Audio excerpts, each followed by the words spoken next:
Hello students, in this video we will discuss about voice and this is part 3. In part first and second we have discussed about voice and its type. For example जैसे जो tense wise वो sentence होते हैं उनका tense हमें कैसे change करना है ये सब हम पहली 2 वीडियो में डिस्कस कर चुके हैं। तो वो टेंस वाइज वॉइस चेंज किए थे हमने। अब इस वीडियो में हम कुछ स्पेशल रूल होते हैं वॉइस चेंज करने के, वो डिस्कस करेंगे। So let's start. Special rules for change the voice. अब कुछ इस तरह के सेंटेंस होते हैं जिनमें कुछ कोई प्रेपोजिशन दे रखी है या मोडाल्स दे रखे हैं या फिर टू ऑब्जेक्ट हैं या इम्पेरेटिव सेंटेंस हैं। उनका वॉइस हम कैसे चेंज करें, उनका एक्टिव से पैसिव में हम कैसे बनाएं, तो ये सब हम इस वीडियो में आज डिस्कस करने वाले हैं। तो लेट्स स्टार्ट। फर्स्ट हमारा इसमें आ जाता है सेंटेंस विद मोडाल्स। भी कुछ ऐसे भी सेंटेंस होते हैं जिनमें मोडाल्स यूज होते हैं, तो उनका जो वॉइस है हम कैसे चेंज करेंगे। You know students, the word can, may, might, will, shall, should, can, could, these are modals. तो मोडाल्स क्या हैं? यही हैं हमारे can, could, may, might, will, would, shall, should.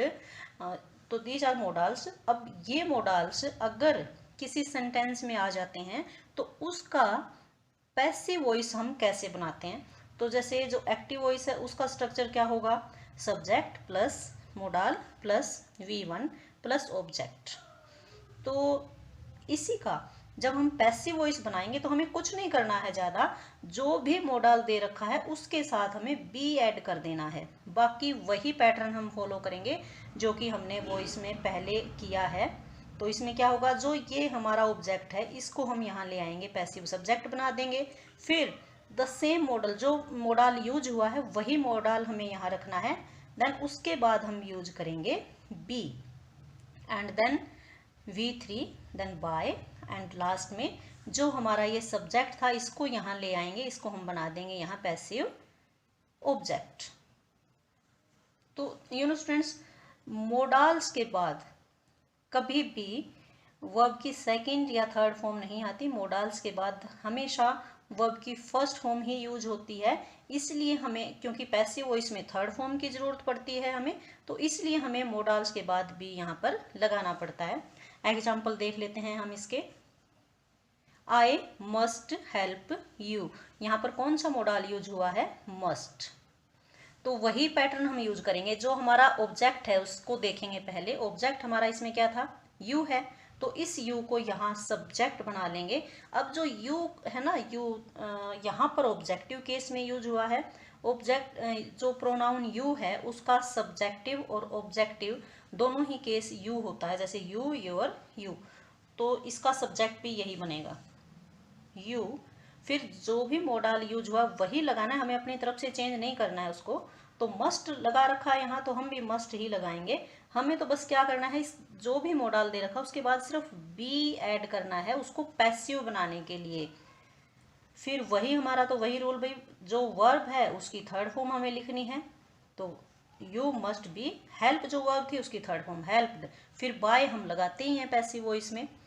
फिर जो आई ऑब्जेक्ट है, सॉरी आई जो सब्जेक्ट था यहाँ पर, इसको हम ऑब्जेक्ट बना लेंगे। इसका ऑब्जेक्टिव केस यहाँ लिखेंगे। आई जो प्रोनाउन है इसका ऑब्जेक्टिव केस बन जाता है मी। देन इंडिया में विन द मैच, यहाँ कौन सा मोडाल यूज हुआ है?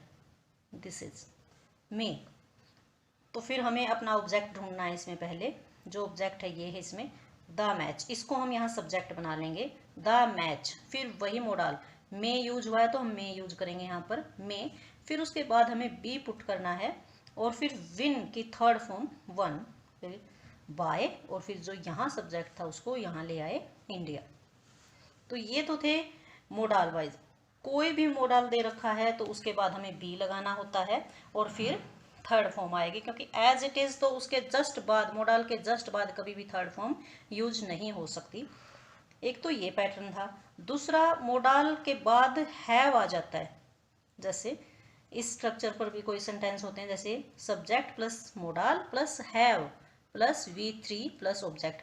अब वैसे देखो इसमें हैव आ गया है, हैव आ गया तो इसके बाद यहाँ पर थर्ड फॉर्म गिवन होती है, तो इसमें हमें कोई चेंज नहीं करना है पैसिव वॉइस बनाते वक्त।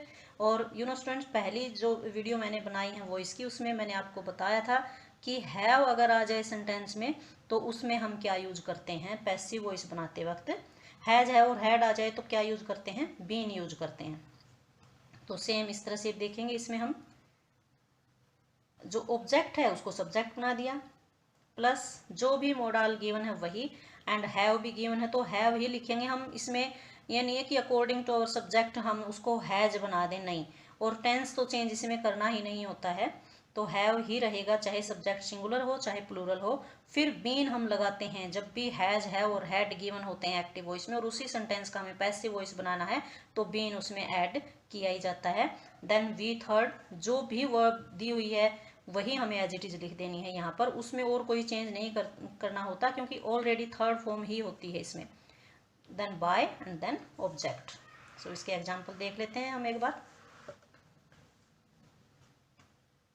You could have written the letter. अब देखो ये कुड जो है इसमें मोडाल है और उसके जस्ट बाद हैव यहाँ पर यूज हुआ है, और फिर थर्ड फॉर्म राइट की थर्ड फॉर्म गिवन है। तो हमें पैसिव वॉइस बनाते वक्त सबसे पहले अपना ऑब्जेक्ट फाइंड आउट करना है। सो इस ऑब्जेक्ट को हम यहाँ लिखेंगे द लेटर। अब ये कुड हैव दे रखा है तो कुड हैव हम लिख देंगे एज इट इज, और फिर यहाँ हम बीन लगाएंगे उसको पैसिव बनाने के लिए। The letter could have been written by you. You का यू ही रहेगा क्योंकि इसके दोनों ही केस सेम होते हैं, सब्जेक्टिव भी और ऑब्जेक्टिव भी। अब नेक्स्ट इसमें हम देखेंगे, इसी का दूसरा एग्जांपल देख लेते हैं। He will have sold the sums. Will have use हुआ है तो हम पहले ऑब्जेक्ट देखते हैं, इसको ले आते हैं आगे, सब्जेक्ट बना लेते हैं the sums will have as it is, फिर been then sold by him, he का हिम आ जाएगा। तो ये थे हमारे, अगर सेंटेंस में मोडाल्स यूज हो जाते हैं तो उनका किस तरह से पैसिव वॉइस चेंज करना होता है। देन उसके बाद है sentence with helping verb plus infinitive verb. Infinitive verb यानी कि वर्ब की फर्स्ट फॉर्म से पहले अगर टू है सेंटेंस में और उससे भी पहले हेल्पिंग वर्ब है। स्टूडेंट्स, हेल्पिंग वर्ब क्या होती हैं, जो इज एम आर है हमारे, was were has have had, these are helping verb. तो अगर ये दे रखी हैं सेंटेंस में और उसके बाद टू प्लस वर्ब की फर्स्ट फॉर्म है, टू प्लस V1 है, तो उस पैटर्न को हम कैसे चेंज करें पैसिव वॉइस में। इसमें देख लेते हैं एक बार, स्ट्रक्चर देखते हैं एक बार सेंटेंस का। सब्जेक्ट होगा पहले, फिर कोई भी हेल्पिंग वर्ब, इनमें से कोई भी हेल्पिंग वर्ब हो सकती है, इज है, एम है, are, was were has have had etcetera, कोई भी एक हेल्पिंग वर्ब गिवन है। देन उसके बाद इन्फिनिटिव वर्ब यानी कि टू और फर्स्ट फॉर्म दे रखी है और फिर ऑब्जेक्ट है। तो इस तरह का जो सेंटेंस का पैटर्न होता है उसमें हमें पैसिव वॉइस इस तरीके से बनाना होता है। जो ऑब्जेक्ट है उसको सब्जेक्ट बना लेंगे हम, फिर जो भी हेल्पिंग वर्ब गिवन है वही हमें लिखनी है। अब इसमें थोड़ा सा हमें इसमें हमें जो हमारा सब्जेक्ट है उसके केस का ध्यान रखना पड़ेगा। अगर हमारा जो सब्जेक्ट है वो सिंगुलर है तो हमें इनमें से सिंगुलर वर्ब चूज करनी है। Means we have to use the helping verb according to the tense, according the person of number of our subject. जो सब्जेक्ट का नंबर है वो सिंगुलर है या प्लूरल है तो उसी के अकॉर्डिंग हमें इसमें हेल्पिंग वर्ब यूज करनी है, बट उसका टेंस चेंज नहीं करना है। टेंस चेंज कैसे नहीं करना, जैसे इज एम आर जो हैं वो किस में आते हैं, is am are helping verb हैं और ये किस में आती हैं, प्रेजेंट टेंस में आती हैं। वोज वर किस में आती हैं, ये प्रेजेंट टेंस में आती हैं। और वोज वर हेल्पिंग वर्ब किस में यूज होती हैं, पास्ट टेंस में यूज होती हैं। और हैज हैव एंड हैड ये किस में यूज होती हैं, जो परफेक्ट टेंस होता है उसमें यूज होती हैं। तो देखो हैज हैव प्रेजेंट परफेक्ट में और हैड अकेली जो है वो किस में होती है, पास्ट परफेक्ट में यूज होती है। तो अगर हमारा सेंटेंस प्रेजेंट है तो हम हेल्पिंग वर्ब यूज करेंगे इज एम आर। अगर एक्टिव वॉइस में इज एम आर गिवन है तो हमें ये नहीं है कि वोज वर में से हम चूज कर लेंगे, नहीं, हमें इज एम आर में से ही देखना पड़ेगा। पैसिव वॉइस में अकॉर्डिंग टू आवर सब्जेक्ट हम सिंगुलर हेल्पिंग वर्ब यूज करें या फिर प्लूरल। देन इसी तरह से पास्ट में सिंगुलर सब्जेक्ट है तो वोज कर लेंगे और या फिर प्लूरल है तो वर करेंगे। हैज हैव भी इसी तरह से हैं। एंड पास्ट परफेक्ट अगर हैड दे रखा है तो हम उसका हैज या हैव नहीं बनाएंगे, तो हमें इस चीज़ का थोड़ा सा ध्यान रखना है। बाकी जो जिस भी टेंस की हेल्पिंग वर्ब गिवन है वही हेल्पिंग उसी टेंस की हेल्पिंग वर्ब हमें यूज करनी है अकॉर्डिंग टू आवर सब्जेक्ट। उसके बाद जैसे ये हेल्पिंग पहले हमने ऑब्जेक्ट को सब्जेक्ट बना लिया, वही हेल्पिंग वर्ब हमने यहाँ लिख दी उसी टेंस की। उसके बाद हम क्या करेंगे, टू लगाएंगे, क्योंकि टू उसमें दे ही रखा है। तो टू इसमें जैसे आया हुआ है यहाँ पर टू और वर्ब की फर्स्ट फॉर्म, टू के बाद हमेशा वर्ब की फर्स्ट फॉर्म ही आती है।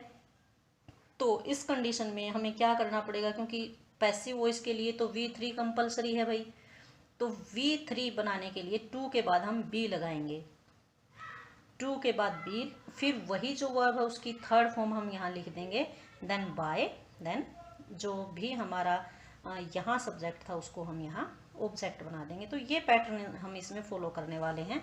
अगर हेल्पिंग वर्ब और टू प्लस वर्ब की फर्स्ट फॉर्म दे रखी हैं तो हमें क्या करना है, वही हेल्पिंग वर्ब आ जाएंगी और फिर टू के बाद बी लगाकर फिर थर्ड फॉर्म। तो इस तरह के इसके एग्जाम्पल देख लेते हैं हम।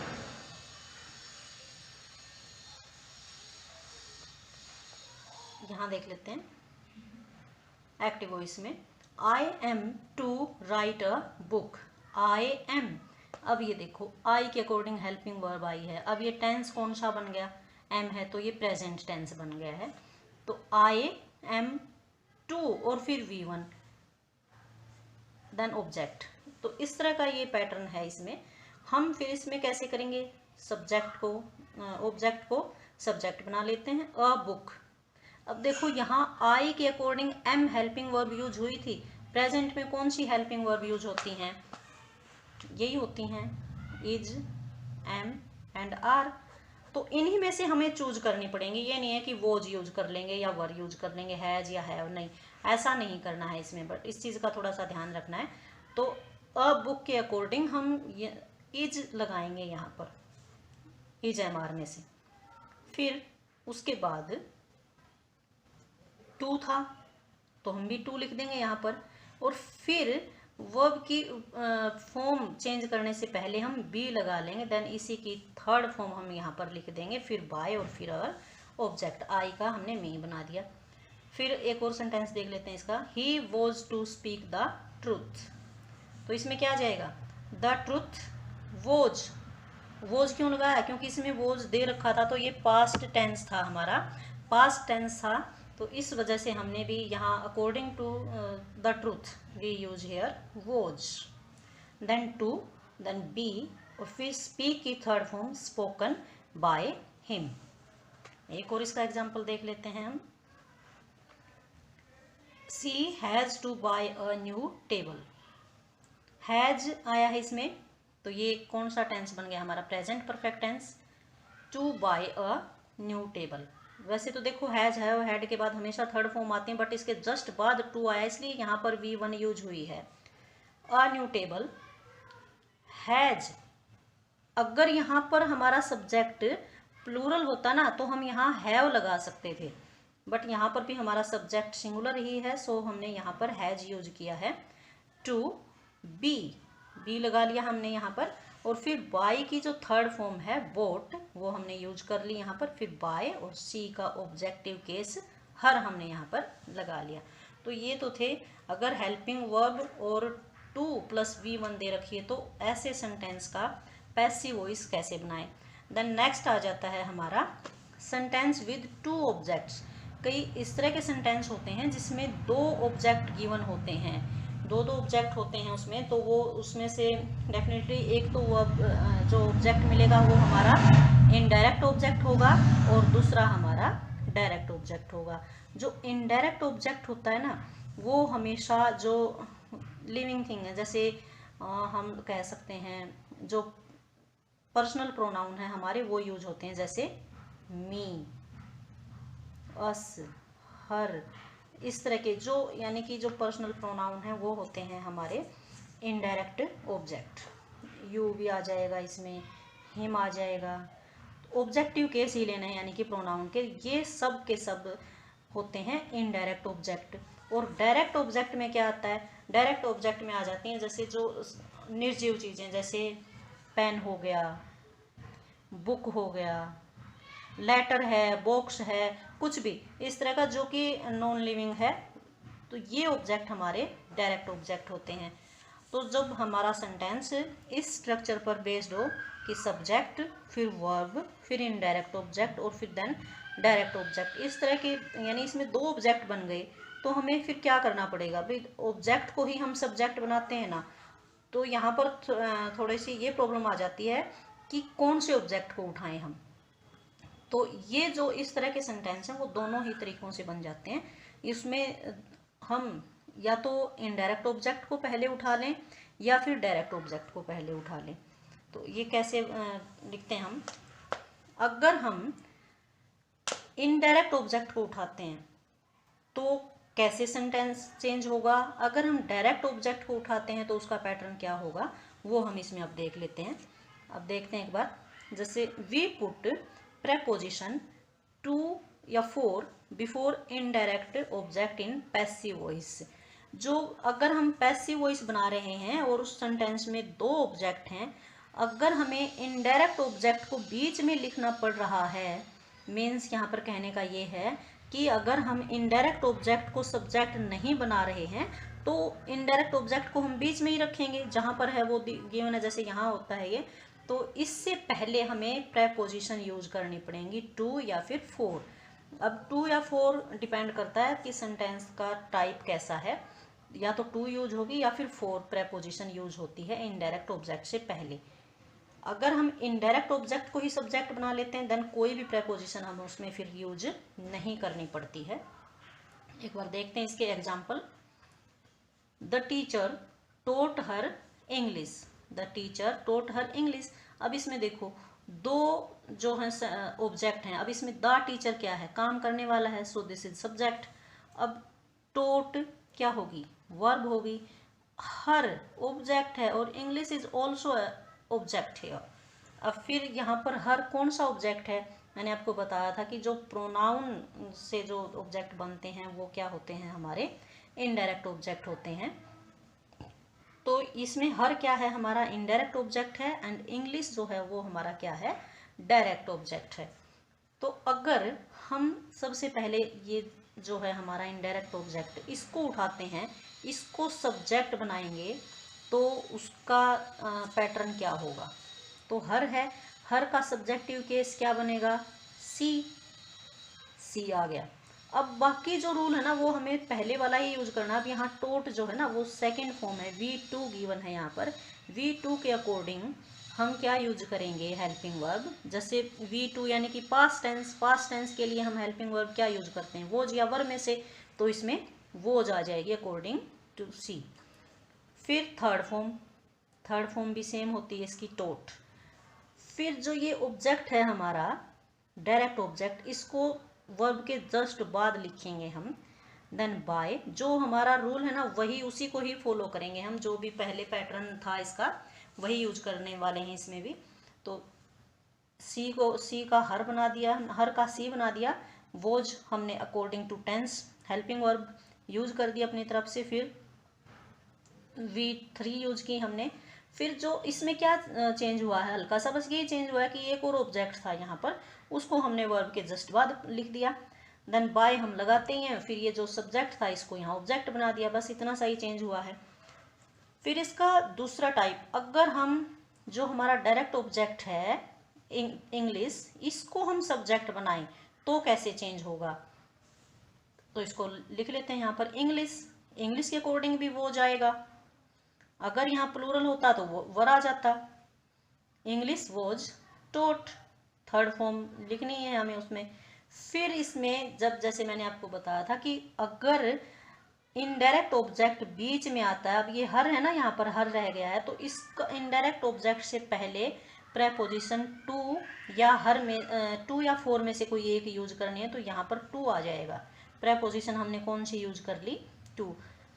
फिर जो इनडायरेक्ट ऑब्जेक्ट है वो एज इट इज, यहाँ ये ऑब्जेक्ट है तो ऑब्जेक्टिव केस ही लिखना है इसका, ऐसे नहीं कि इसका यहाँ से ये बना देंगे, क्योंकि ये ऑब्जेक्ट ही रहा, यहाँ पर सब्जेक्ट नहीं बना। फिर बाय विद द टीचर। एक और एग्जांपल देख लेते हैं इसका। The director offers him a job. अब यहाँ पर ऑफर कौन करने वाला कौन है, द डायरेक्टर, तो this is subject and this is verb. This is indirect object, कौन सा ऑब्जेक्ट है ये, indirect object, and this is direct object. तो इसमें अगर हम इनडायरेक्ट ऑब्जेक्ट को उठाते हैं, हम इसमें से ना कौन सा ही भी एक तरीके से कर सकते हैं, दोनों ही सही हैं, जो भी आपको सही लगे वही आप करना। तो हिम जो है यहाँ पर इनडायरेक्ट ऑब्जेक्ट है, इनडायरेक्ट ऑब्जेक्ट को हम यहाँ उठाएंगे तो इसका जो है पहले तो केस चेंज करना पड़ेगा, ये ऑब्जेक्टिव केस था, इसका सब्जेक्टिव केस क्या बनता है, ही। फिर इसमें देखो यहाँ पर V1 गिवन है, V1 गिवन है तो हमें फिर हेल्पिंग वर्ब क्या लगानी है, जैसे कि हम लगाते हैं प्रेजेंट टेंस में, जैसे हम चेंज करते हैं वही सेम इसमें फॉलो करना है पैटर्न। तो इज लगा लेंगे हम, क्योंकि यहाँ पर V1 है, मीन्स ये प्रेजेंट टेंस है, प्रेजेंट में फिर हेल्पिंग वर्ब क्या यूज होती है, इज एम आर में से। फिर इसी की थर्ड फॉर्म ऑफर्ड। फिर ये जो वर्ब के जस्ट बाद हमें ये ऑब्जेक्ट लिखना होता है, जो दूसरा ऑब्जेक्ट होता है हमारा डायरेक्ट ऑब्जेक्ट, अ जॉब। अब बाय और फिर द डायरेक्टर। अगर दूसरा जो टाइप है इसका, हम जो हमारा डायरेक्ट ऑब्जेक्ट है उसको सब्जेक्ट बना लें, तब कैसे करना पड़ेगा, तो इसको सब्जेक्ट बना लिया भाई, अ जॉब इज ऑफर्ड। अब हिम जो है हमारा इनडायरेक्ट ऑब्जेक्ट, उससे पहले हमने प्रेपोजिशन यहाँ लगाई to, him by the director. यही था ना रूल, अगर इनडायरेक्ट ऑब्जेक्ट सेंटेंस के बीच में लिख रहे हैं तो उससे पहले हमें प्रेपोजिशन टू या फोर में से यूज करनी पड़ेगी। एक और एग्जांपल देखते हैं हम फिर इसका। He bought her a new car. He काम करने वाला है, यहाँ पर काम क्या हुआ है, बोट करने का यानी कि खरीदने का, तो ये वर्ब है, V2 है यहाँ पर। और ही ने किया ये, तो this is subject and her is indirect object and a new car is our direct object. ये डायरेक्ट ऑब्जेक्ट है। फिर इसमें भी वही तरीका, जो हर है उसको हम एक बार सब्जेक्ट बना के देखते हैं, सी। V2 है तो हेल्पिंग वर्ब भी वॉज वर्ब में से यूज होंगी, वॉज। फिर थर्ड फॉर्म इसकी बोट। फिर यही जो हमारा डायरेक्ट ऑब्जेक्ट है ये वर्ब के जस्ट बाद आ जाएगा, अ न्यू कार। अब फिर बाय और ये ही का हमने क्या बना दिया, हिम बना दिया। ये था इसमें। अगर हम अ न्यू कार को उठाते हैं जो हमारा डायरेक्ट ऑब्जेक्ट है, इसको हम सब्जेक्ट बनाते हैं, तो फिर कैसे यूज करेंगे हम इसको, a new car was, according to our subject हमने यूज कर लिया वॉज। फिर थर्ड फॉर्म बोट, और फिर यहाँ पर हमने प्रेपोजिशन यूज की है फोर, हर बाय हिम। हर था यहाँ पर, वो एज इट इज आ गया बाय हिम। तो हमें टू कब लगाना है और फोर कब लगाना है, it depends on the structure of our sentence, कि सेंटेंस का पैटर्न कैसा है, तो हमें उसी के अकॉर्डिंग टू या फोर में से प्रेपोजिशन चूज करनी पड़ेंगी इसमें। देन नेक्स्ट देख लेते हैं हम। अगर हमारा सेंटेंस इम्पेरेटिव हो, यानी कि how to change the voice in imperative sentence. अगर हमारा सेंटेंस इम्पेरेटिव हो, you know students, imperative sentence कैसे होते हैं, जो सेंटेंस वर्ब की फर्स्ट फॉर्म से स्टार्ट होते हैं और जिसमें किसी एडवाइस दे रखी है या फिर ऑर्डर दे रखा है, कमांड दे रखी है, तो इस कोई सजेशन दे रखा है, तो इस तरह के जो सेंटेंस है ना वो हमारे क्या होते हैं, इम्पेरेटिव सेंटेंस होते हैं, और ये हमेशा V1 से स्टार्ट होते हैं। तो इम्पेरेटिव सेंटेंस में एक्टिव वॉइस को पैसिव वॉइस में कैसे चेंज करें वो इसमें हम देखेंगे अब। तो जैसे एक्टिव वॉइस में इसका क्या पैटर्न होगा, V1 होगी और फिर ऑब्जेक्ट, इसी तरह का होता है इसमें पैटर्न, सिर्फ V1 एंड देन ऑब्जेक्ट। तो उसका पैसिव वॉइस कैसे चेंज करेंगे, हम इसमें यहाँ लगाएंगे लेट, इसमें हमें लेट लगाना पड़ता है इम्पेरेटिव सेंटेंस में। देन जो ऑब्जेक्ट गिवन है वही हम यहाँ लगा देंगे, फिर हम बी लगाएंगे, और क्योंकि इसको भाई थर्ड फॉर्म बनाना है तो इसको यहाँ हम थर्ड फॉर्म ही लगाएंगे, बाय वगैरह इसमें हम कुछ भी यूज नहीं करते हैं। एग्जाम्पल देख लेते हैं, open the door, open the door. अब इसमें देखो open is V1 and the door is our object, तो यही पैटर्न हो गया ना, V1 एंड देन ऑब्जेक्ट। तो इस तरह का जो स्ट्रक्चर है उसमें हमें क्या यूज करना पड़ता है पैसिव वॉइस बनाते वक्त, लेट यूज करेंगे, लेट। उसके बाद जो ऑब्जेक्ट था हमारा, ये ऑब्जेक्ट है इसमें, तो द डोर, फिर बी हम लगाएंगे, एंड देन जो वर्ब गिवन है उसी की थर्ड फॉर्म हम यहाँ पर लिख देंगे, let the door be opened. अब इसको हम है ना तो दूसरे तरीके से भी कर सकते हैं, वैसे तो इसका यही जो पैटर्न है वो बेस्ट है, बट अगर कई बार समझ में ना आए या फिर हम माइंड से निकल जाए ये पैटर्न, तो हम इसको इस तरह से भी यूज कर सकते हैं, यू आर ऑर्डर्ड टू। अब इसमें देखो ओपन द डोर, इसमें थोड़ी सी कैसी सेंस लग रही है, ऐसे लग रहा है कि जैसे ऑर्डर दिया गया है, ऑर्डर दिया गया है, तो हम इसमें यहाँ पर ऑर्डर लिख लेंगे, यहाँ पर यू आर ऑर्डर्ड टू, इतना हमें इसमें ऐड करना पड़ेगा, यू आर ऑर्डर्ड टू। उसके बाद जो भी सेंटेंस यहाँ गिवन है वो एज इट इज सेम आ जाएगा, open the door, you are ordered to open the door. Next, post this letter. अब ये V1 है and this letter is object, तो हम कैसे करेंगे इसको, लेट लगा लेंगे सबसे पहले, लेट फिर ऑब्जेक्ट, दिस लेटर, फिर बी, एंड देन इसी V1 की third form posted, let this letter be posted. बहुत ही ज़्यादा इजी है ये। अब इसमें don't insult the poor, don't insult, ये हमारा क्या है, इसमें वर्ब है, और द पुअर क्या है, ऑब्जेक्ट है। अब इसमें यहाँ क्या आ जाएगा, ये डोंट आया यहाँ पर इसको नेगेटिव बनाने के लिए, तो लेट लगाएंगे हम पहले और फिर ये ऑब्जेक्ट उठा लेंगे, लेट द पुअर।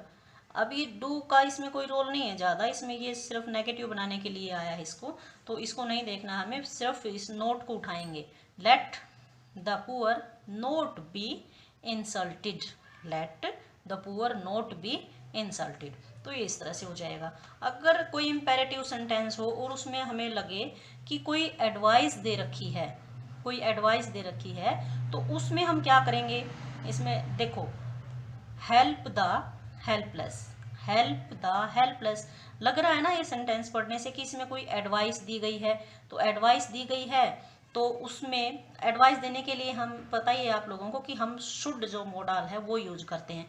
क्या यूज करते हैं हम फॉर एडवाइस, शुड, एडवाइस देने के लिए। तो इसमें भी हम ठीक इसी तरह से यूज करेंगे। अगर यूँ लगे हमें कि सेंटेंस में कोई सलाह दी गई है तो हमें उसमें शुड यूज करना, और वो कैसे यूज करना है वो देख लेते हैं। जो ऑब्जेक्ट है उसको हम सब्जेक्ट बना लेंगे यहाँ पर, द हेल्पलेस, फिर हम शुड बी यूज करेंगे यहाँ पर, शुड बी, फिर जो हेल्प है इसी जो यहाँ पर वर्ब है उसी की थर्ड फॉर्म हेल्प्ड।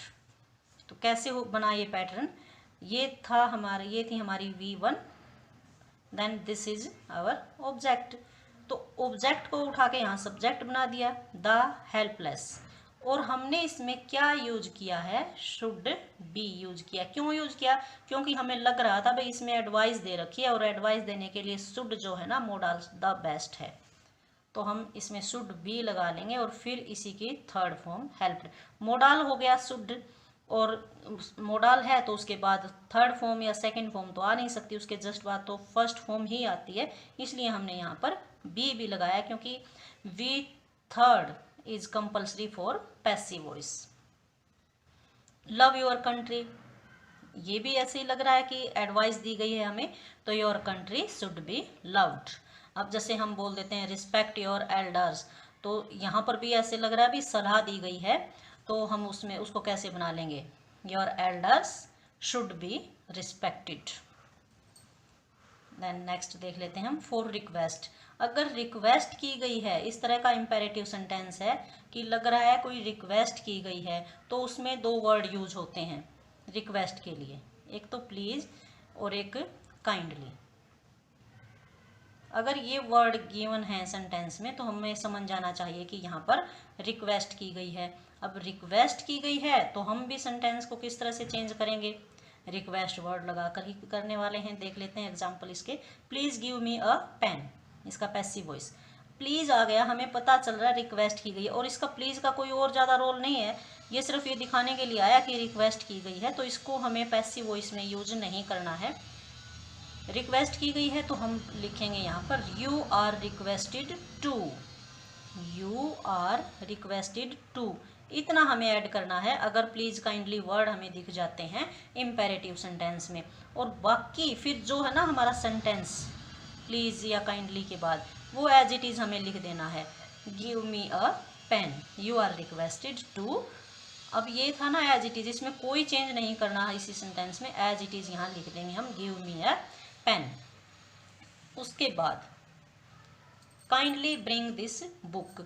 अब ये काइंडली भी क्या दिखा रहा है, ये रिक्वेस्ट को ही दिखा रहा है, तो इसमें कैसे लिखेंगे हम इसका, you are requested to bring this book. क्या किया हमने इसमें, यू आर रिक्वेस्टेड टू इसमें हमने ऐड किया है, बाकी जो ये जो हमारा सेंटेंस था वो एज इट इज़ यहाँ उठा के रख दिया है। काइंडली और प्लीज़ को पैसिव वॉइस में हम यूज नहीं करेंगे, this is only for request, ये दिखाने के लिए कि रिक्वेस्ट की गई है, इसका और कोई यूज हमें इसमें नहीं करना है। हम नेक्स्ट देख लेते हैं, अगर हमारा सेंटेंस लेट से स्टार्ट है, सेंटेंस स्टार्ट विद लेट से सेंटेंस स्टार्ट होते हैं और उनका पैसिव वॉइस बनाना पड़ेगा, तो वो कैसे बनाएंगे हम, तो कैसा स्ट्रक्चर होता है उसका, let plus indirect object plus verb and then direct object. अब लेट वाले भी दो तरीके से होते हैं, इसमें देखो इसमें दो ऑब्जेक्ट गिवन है, एक तो डायरेक्ट इनडायरेक्ट ऑब्जेक्ट गिवन है इसमें, और दूसरा है इसमें डायरेक्ट ऑब्जेक्ट। तो अब फिर वर्ब है, इसका कैसे बनाएंगे हम, पैसिव वॉइस देख लेते हैं। लेट है तो हम भी पैसिव वॉइस को लेट से ही स्टार्ट करेंगे, फिर हम डायरेक्ट ऑब्जेक्ट को यहाँ लिख देंगे, देन बी लगाएंगे हम डायरेक्ट ऑब्जेक्ट के जस्ट बाद, और फिर जो वर्ब थी ना यहाँ पर उसी की हम थर्ड फॉर्म लिख देंगे, बाय हम पैसिव वॉइस में लगाते ही हैं। उसके बाद हमारा जो ये इनडायरेक्ट ऑब्जेक्ट रह गया है इसको हम लास्ट में लिखेंगे। इसके एग्जाम्पल देखते हैं एक बार। Let her sing a song, let आया है और फिर हर। स्टूडेंट्स अभी मैंने आपको पहले बताया था कि जो इनडायरेक्ट ऑब्जेक्ट होते हैं वो क्या होते हैं, जो प्रोनाउन से बनते हैं, हमारे जो प्रोनाउन के जो ऑब्जेक्टिव केस होते हैं उनका जब हमें ऑब्जेक्ट बनाना है तो वो हमारे इनडायरेक्ट ऑब्जेक्ट कहलाते हैं।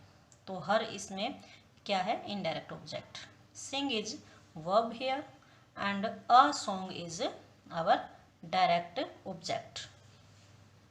इसका हमें पैसिव वॉइस बनाना है तो क्या करेंगे, लेट है तो हम लेट से ही स्टार्ट करेंगे पैसिव वॉइस को, फिर जो डायरेक्ट ऑब्जेक्ट था उसको उठा लिया, अ सॉन्ग, फिर बी हमें लगाना है इसमें, और देन जो वर्ब है उसी की थर्ड फॉर्म, फिर बाय, और फिर ये जो ऑब्जेक्ट दे रखा था ना इनडायरेक्ट ऑब्जेक्ट उसको हमें यहाँ लिख देना है एज इट इज़। इसमें सब्जेक्ट गिवन नहीं होता है, इसमें क्या होता है, लेट से स्टार्ट होता है सेंटेंस और फिर दो ऑब्जेक्ट होते हैं इसमें, एक इनडायरेक्ट ऑब्जेक्ट और एक डायरेक्ट ऑब्जेक्ट, और उनके बीच में आती है वर्ब। तो इस तरह का पैटर्न होता है कुछ।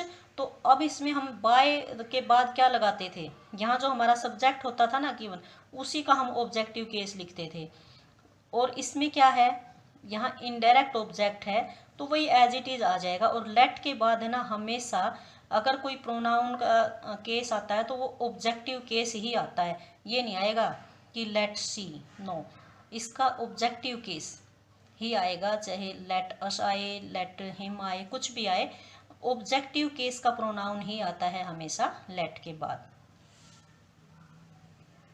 और एग्जाम्पल देख लेते हैं, let us discuss the matter, let us discuss the matter. अब इसमें देखो लेट आया है, फिर अस इनडायरेक्ट ऑब्जेक्ट है, डिस्कस क्या है, V1 है, and the matter is direct object. तो डायरेक्ट ऑब्जेक्ट लिखेंगे हम यहाँ पर, उससे पहले हम यूज कर लेंगे let, let the matter be discussed. अब बाय अस इसमें लगाने की ज़रूरत नहीं है। क्यों नहीं है? क्योंकि इसमें ऐसे लग रहा है कि जैसे है ना कोई वो सलाह दी गई है, लेट अस से स्टार्ट होते हैं ना कोई सेंटेंस, तो ऐसे लगता है उसमें कि कोई सजेशन दिया गया है।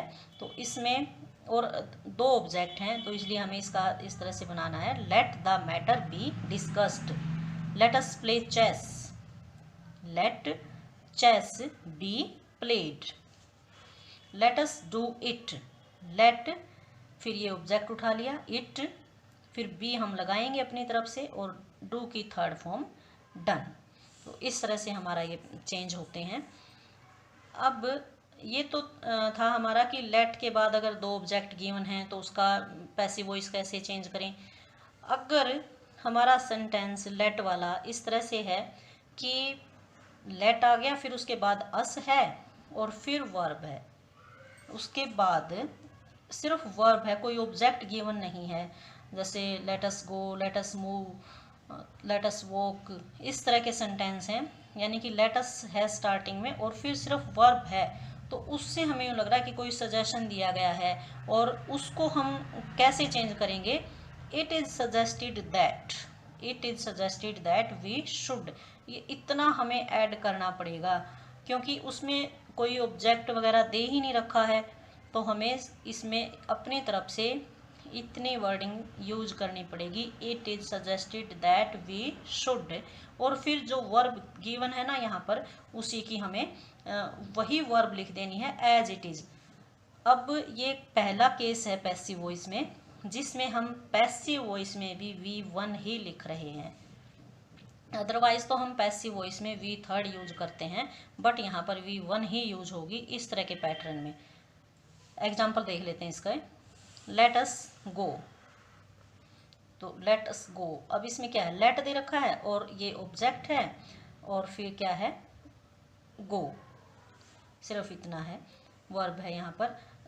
उसमें क्या दे रखे थे, दो ऑब्जेक्ट थे, इसमें सिर्फ लेट और अस, एक ही ऑब्जेक्ट यहाँ पर गिवन है, तो इसमें हमें क्या करना पड़ेगा, अब it is suggested that we should go, इसमें लेट और अस दोनों की जगह हमें ये यूज करना पड़ेगा।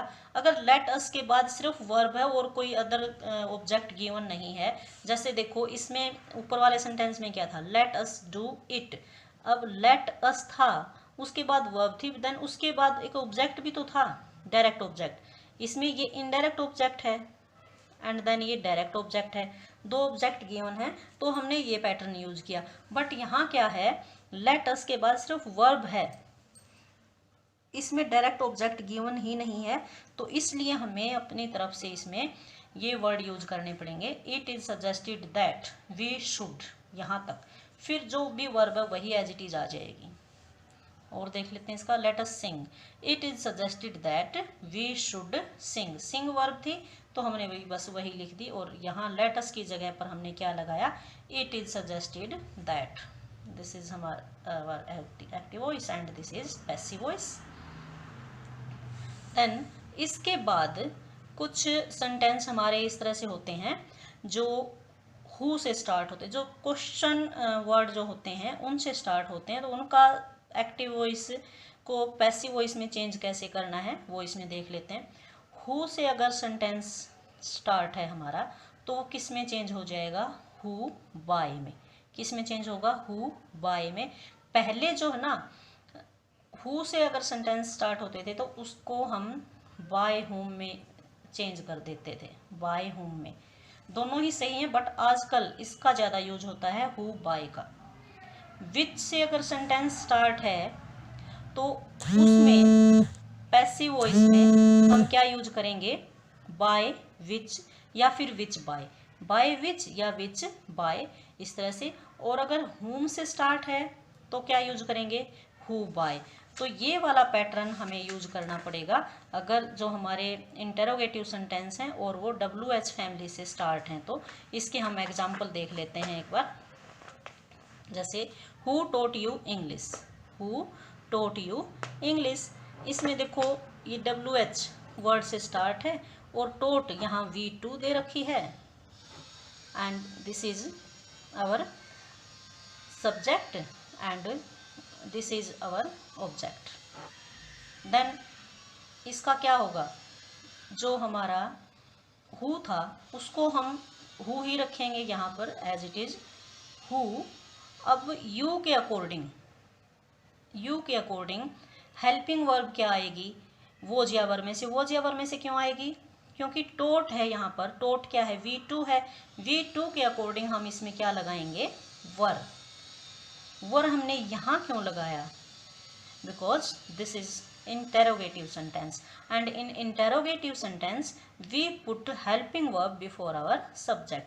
subject से पहले हमें helping verb यूज करनी होती हैं interrogative sentence में, so we use were before you। तो भाई वर समझ में आ गया क्यों लगाया, क्योंकि टोट था, V2 थी। अगर यहाँ पर टीच होता, V1 होती, तो हम इजएमआर में से लगाते। लगाना हमें सब्जेक्ट से पहले ही था। हु का हु रख लिया हमने एज इट इज हु। वर हमारा सब्जेक्ट था, उसके अकॉर्डिंग हमने यू हमारा सब्जेक्ट था, उसके अकॉर्डिंग वर हमने हेल्पिंग वर्ब यूज कर ली, फिर वही सब्जेक्ट। एंड देन इसी की थर्ड फॉर्म आएगी यहाँ पर टोट। फिर ये जो ऑब्जेक्ट है ये यहाँ लिख लिया इंग्लिश, और यहाँ पर बाय। बाय हमने सबसे लास्ट में लिखा है। अब पहले जो इसको बनाते थे वो पैटर्न कैसा था, बाय होम। अगर होम आया है ना तो उसको बाय होम से स्टार्ट करते थे सेंटेंस को, और फिर हेल्पिंग वर्ब, फिर यू जो सब्जेक्ट है, फिर verb V3 and then object. और इसमें क्वेश्चन मार्क है ना, क्वेश्चन मार्क हमें एक्टिव और पैसिव वॉइस में दोनों में रखना। एक्टिव वॉइस में तो गिवन होगा ही, तो पैसिव वॉइस में भी हमें लगाना है, दिस इज कंपल्सरी। और एग्जाम्पल देखते हैं हम इसके। Who wrote this letter, who wrote this letter. अब इसमें हु है तो हु से ही स्टार्ट करेंगे। अब दिस लेटर के अकॉर्डिंग, अब रोट क्योंकि सेकंड फॉर्म है यानी पास्ट टेंस है, पास्ट टेंस में हेल्पिंग वर्ब कौन सी यूज होती हैं, वोज या फिर वर, ये यूज होती हैं।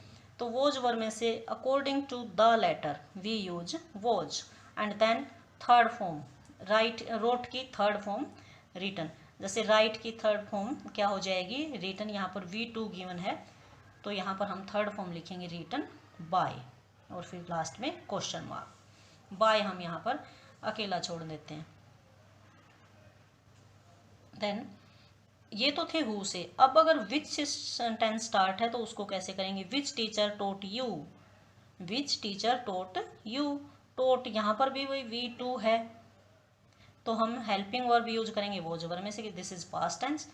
अब बाय विच, विच है तो इसको भी दो तरीके से हम कर सकते हैं, बाय विच से या फिर विच बाय से। तो बाय विच या तो इस तरह से लिख लें हम, दोनों ही पैटर्न सही हैं, आप कौन सा भी पैटर्न यूज कर सकते हो, इनमें से कोई भी एक।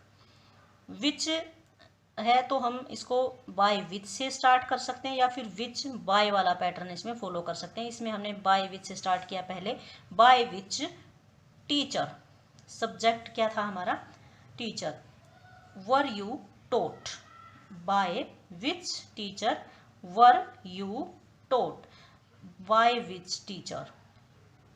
वर सब्जेक्ट से पहले वर लगा लिया हमने, फिर यू सब्जेक्ट लगा दिया, और फिर थर्ड फॉर्म यूज की है हमने यहाँ पर, this is V2 and this is V3 और क्वेश्चन मार्क। फिर इसी को अगर दूसरे मेथड से करना चाहें तो कैसे होगा, विच, फिर जो हमारा टीचर था ये यहाँ पर एज इट इज आ जाएगा, विच टीचर, क्योंकि पूछ रखा है भाई कौन सा टीचर। फिर हेल्पिंग वर्ब आ जाएगी were according to you, taught by. अब इसमें क्या अलग किया है हमने, यहाँ बाय को हमने यहाँ साथ में ही लगा लिया था, और दूसरे सेंटेंस में इस बाय को हम यहाँ ले गए हैं, दिस इज द डिफरेंस। आप दोनों में से कोई भी एक मेथड चूज कर सकते हो। Then whom did you laugh at, whom did you laugh at, did आ गया तो ये पास्ट टेंस है हमारा, पता चल गया। और एट इसमें यहाँ पर प्रेपोजिशन दे रखी है, तो प्रेपोजिशन अगर किसी भी सेंटेंस में गिवन है तो हमें वो प्रेपोजिशन एज इट इज रखनी है, उसको हटाना नहीं है। तो whom से स्टार्ट है, ये ऊपर वाला who से स्टार्ट था, और फिर हमारा विच से स्टार्ट था। ये वाला हमारा किससे स्टार्ट है सेंटेंस, होम से। होम से अगर सेंटेंस स्टार्ट है तो हम हु बाय में उसको चेंज करते हैं, हु लिखेंगे हम पहले, हु फिर लाफ हमें लिखना है यहाँ पर, तो उसके अकॉर्डिंग वो हु के अकॉर्डिंग वो जा गया। फिर हमारी जो वर्ब थी वो लिखेंगे हम, इसकी थर्ड फॉर्म लिख देंगे हम, who was laughed eight preposition थी वो हमने एज इट इज रखी है बाय यू। यहाँ पर हम बाय के बाद जो हमारा सब्जेक्ट था उसको यहाँ ऑब्जेक्ट बना देंगे। तो इसमें हमने क्या देखा, हु के बाद हमने वॉज यूज किया, बट अकॉर्डिंग टू यू तो हमारा वर आना था, बट हु यहाँ पर इसको सब्जेक्ट बना के देख रहे हैं हम, इसलिए हमने यहाँ पर वर यूज किया कि who was laughed at by you. फिर हमारा एक और सेंटेंस देख लेते हैं इसमें, whom have you helped, whom have you helped, इसमें have आया है, so this is present perfect tense, have और फिर थर्ड फॉर्म गिवन है, so this is present perfect tense. तो इसको whom है तो इसमें भी हमें किस में चेंज करना है, who by में चेंज करना है, तो who हम पहले लगा लेंगे। फिर जो according to our subject who we have to use here has हमने यूज किया है अकॉर्डिंग टू हु। यहाँ हैव था तो हैज हैव पता ही आपको भाई अकॉर्डिंग टू सब्जेक्ट चेंज हो जाते हैं। यहाँ यू के अकॉर्डिंग हैव आया था, बट यहाँ हम हु के अकॉर्डिंग लगा रहे हैं, तो यहाँ हमने हैज लगाया। और यू नो स्टूडेंट्स, जब भी हैज हैव और हैड गिवन होते हैं एक्टिव वॉइस में, तो पैसिव वॉइस में हम बीन यूज करते हैं। देन जो थर्ड फॉर्म गिवन है वही लिख ली हमने, फिर बाय और फिर यू आ गया है as it is, and last में question mark. So this is all about voice. I think you understand very well, so thank you.